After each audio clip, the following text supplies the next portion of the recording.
తెలంగాణలో ఎన్నికలు సమీపిస్తున్నాయి. ఆంధ్రప్రదేశ్ పార్లమెంటు ఎన్నికలకు సైతం మరెంతో సమయం లేదు. ఈ సమయంలో అన్ని రాజకీయ పార్టీలు తమ అస్త్రశస్త్రాలను సిద్ధం చేసుకుంటున్నాయి. ఈ క్రమంలో జాతీయ పార్టీలు రాష్ట్రాల్లో పాగా వేసేందుకు అన్ని ప్రయత్నాలు చేస్తున్నాయి. అయితే బీజేపీ, కాంగ్రెస్లకు ఆంధ్రప్రదేశ్లో ప్రాతినిధ్యం లేదు. కానీ తెలంగాణలో మాత్రం గెలుపు అవకాశాలున్నాయి. ఇక్కడి అధికార పార్టీ ఎంత స్ట్రాంగ్గా ఉన్నా 2 పర్యాయాలు ప్రభుత్వంలో ఉండటంతో ఎంతో కొంత వ్యతిరేకత ఉంటుంది అన్నది 2 పార్టీల అంచనా. దీంతో తమ బలాన్ని ప్రదర్శించడానికి, అదృష్టాన్ని పరీక్షించుకునేందుకు సన్నద్ధమవుతున్నారు. ముఖ్యంగా బీజేపీ సంగతి గమనిస్తే దుబ్బాక ఉప ఎన్నిక విజయంతో మొదలైన ఉత్సాహం జీహెచ్ఎంసీ ఎన్నికల ఫలితాలతో తారాస్థాయికి వెళ్లింది. మునుగోడు ఉప ఎన్నికల ఫలితం నిరాశపరిచిన, కర్ణాటక ఎన్నికల ఫలితాలతో ఢీలాపడిన, ఇంకా గెలుపు బరిలోనే ఉన్నామనే ఆలోచనలో ఉన్నారు. కాంగ్రెస్ పార్టీ రాష్ట్రంలో పుంజుకున్న బీజేపీ గెలుపు అవకాశాలపై ఆశలు పెట్టుకుంది. ఇక ఆంధ్రప్రదేశ్లో పరిస్థితి బాగోలేకపోయినా ప్రస్తుతం జనసేనతో పొత్తులో ఉంది. ఏపీ రాజకీయాల్లో పవన్ కళ్యాణ్ది కీలకమైన స్థానం. ఇప్పటికే 7% ఉన్న జనసేన ఓటు బ్యాంకు గత 4.5 ఏళ్లలో 13%కి పెరిగిందని వారి అంచనా. ఇదే విషయం సర్వేల్లో తేలిందని చెప్తున్నారు. పార్లమెంట్, అసెంబ్లీకి ఒకేసారి ఎన్నికలు జరుగుతున్న నేపథ్యంలో వైసీపీ ప్రభుత్వ వ్యతిరేకతను, మోడీపై ఉన్న నమ్మకాన్ని ఓట్లుగా మలుచుకుంటే ఏపీలో మంచి ఫలితాలు సాధించే అవకాశం ఉందనే భావనలో బీజేపీ ఉంది. అయితే అక్కడున్న సమస్యల్లా జనసేన, టీడీపీతో కలిసి ఎన్నికలకు వెళ్తున్నామని ప్రకటించటం. గతంలో టీడీపీ, బీజేపీ మిత్రపక్షమైన 2019 ఎన్నికల సమయంలో చంద్రబాబు ప్రవర్తించిన తీరు బీజేపీ అధిష్టానానికి కోపం తెప్పించింది. దీనికి తోడు కాంగ్రెస్తో కలిసి గత ఎన్నికల్లో ఎన్డీఏ కూటమికి వ్యతిరేకంగా పనిచేశారు చంద్రబాబు. ఎన్నికల ఫలితాల తరువాత తన వైఖరిలో మార్పు తెచ్చుకున్న బాబును బీజేపీ దూరం పెట్టింది. టీడీపీ నుంచి ఎంపీలను బీజేపీలో చేర్చుకున్న బాబుకు అనుకూలంగా ఏనాడూ ప్రవర్తించలేదు. చంద్రబాబును అరెస్టు చేసి దాదాపు నెల కావస్తోంది. అయినా బీజేపీ పెద్దల నుంచి అనుకూలంగా గానీ, వ్యతిరేకంగా గానీ ఎలాంటి ప్రకటన వెలువడలేదు. నితిన్ గడ్కరీ తప్ప బీజేపీలో ఏ కీలక నాయకుడు చంద్రబాబు అరెస్టుకు సంబంధించి ఖండించలేదు. ఎన్డీఏ పక్షాల నుంచి కూడా ఎలాంటి స్పందన లేదు. చివరికి బీజేపీ ప్రోద్బలంతోనే ఇదంతా జరుగుతోందని విమర్శలు వినిపించినా ఎక్కడా ప్రకటన రాలేదు. ఇక ట్రయల్ కోర్టు నుంచి సుప్రీంకోర్టు దాకా కేసును క్వాష్ చేయించేందుకు ఎన్ని ప్రయత్నాలు జరుగుతున్నా లోకేష్ గత 2 వారాలుగా ఢిల్లీలోనే ఉన్న అనుకూల ఫలితాలు రావట్లేదు. దీంతో కేంద్ర ప్రభుత్వ పెద్దలే చంద్రబాబుని కట్టడి చేసేందుకు ఇలాంటి నిర్ణయం తీసుకున్నారనే విశ్లేషణలు వినిపిస్తున్నాయి. అయితే బీజేపీ జాతీయ అధ్యక్షుడు జేపీ నడ్డా చంద్రబాబుకి రాజగురువుగా భావించే కీలకమైన వ్యక్తితో హైదరాబాద్లో భేటీ అయ్యారు. బాబుకు అనుకూలంగా పనిచేసే మరికొంతమందిని కూడా కలిసినట్టు సమాచారం అందుతోంది. వీరందరూ కలిసినప్పుడు చంద్రబాబుపై చర్చ రాకుండా ఉండే అవకాశమే లేదు. ఓవైపు చంద్రబాబు అరెస్టుపై స్పందించకుండా వారిని కలవడం వెనుక అంతరార్థం అంతుపట్టట్లేదు. తెలంగాణ ఎన్నికల నేపథ్యంలోనే ఈ భేటీ జరిగిందే తప్ప వేరే ప్రాధాన్యత ఏమీ లేదు అని కూడా తెలుస్తోంది. టీడీపీని ఎన్డీఏలోకి ఆహ్వానించే అవకాశమే ఉంటే తెలంగాణ ఎన్నికల కన్నా గొప్ప అవకాశం లేదు. బీజేపీ తెలంగాణలో బలంగానే ఉన్నా టీడీపీ సాంప్రదాయక ఓటు బ్యాంకు, సెటిలర్ల మద్దతు లభిస్తే, దీనికి జనసేనాని పవన్ కళ్యాణ్ చరిష్మా కలిస్తే ఫలితాల్లో చాలా మార్పే వస్తుంది.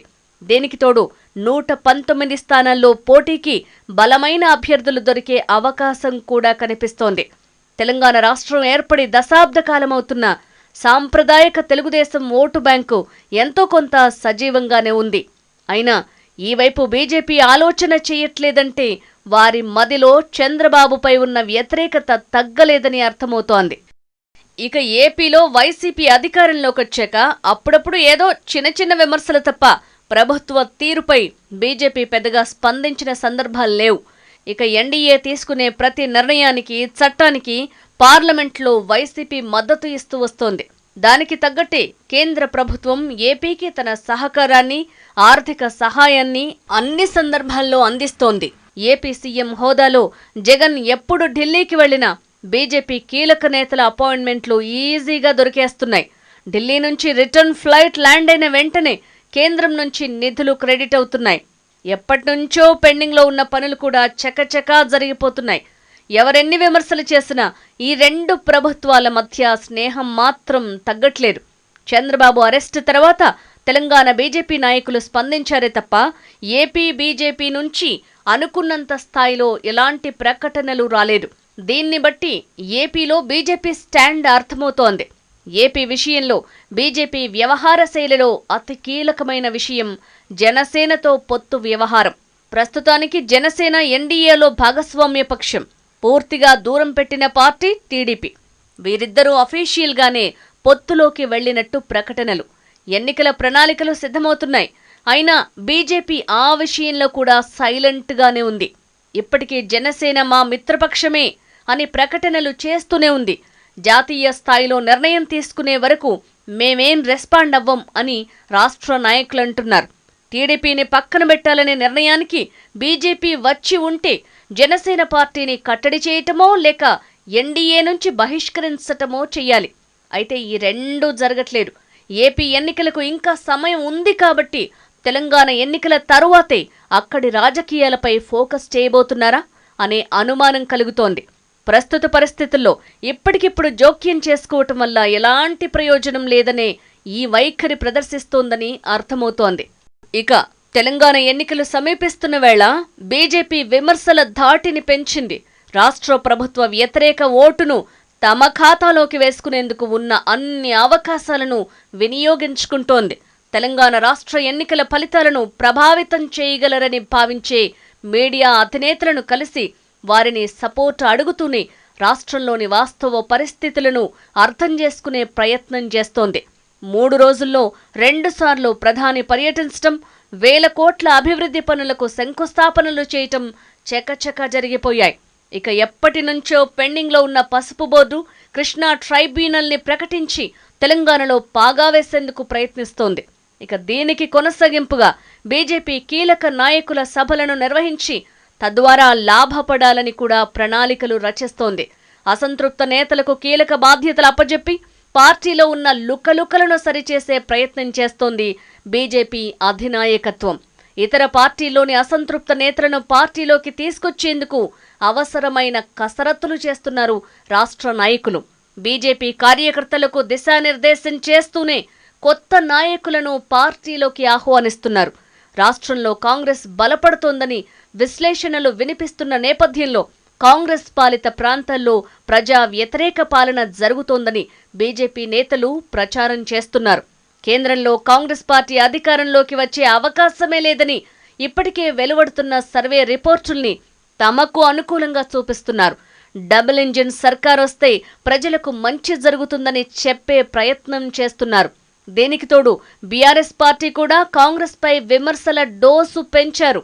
ఈ మధ్య సుప్రీంకోర్టులో విచారణకు వచ్చిన ఓటుకు నోటు కేసును ఉదహరిస్తూ రేవంత్ రెడ్డిని పర్సనల్ గా టార్గెట్ చేస్తున్నారు. ఓటుకు నోటులా ఇప్పుడు సీటుకు నోటు అనే నినాదాన్ని తీసుకున్నారు.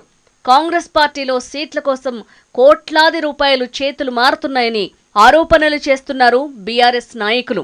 ఈ విమర్శలకు బీజేపీ కూడా వంత పాడుతోంది.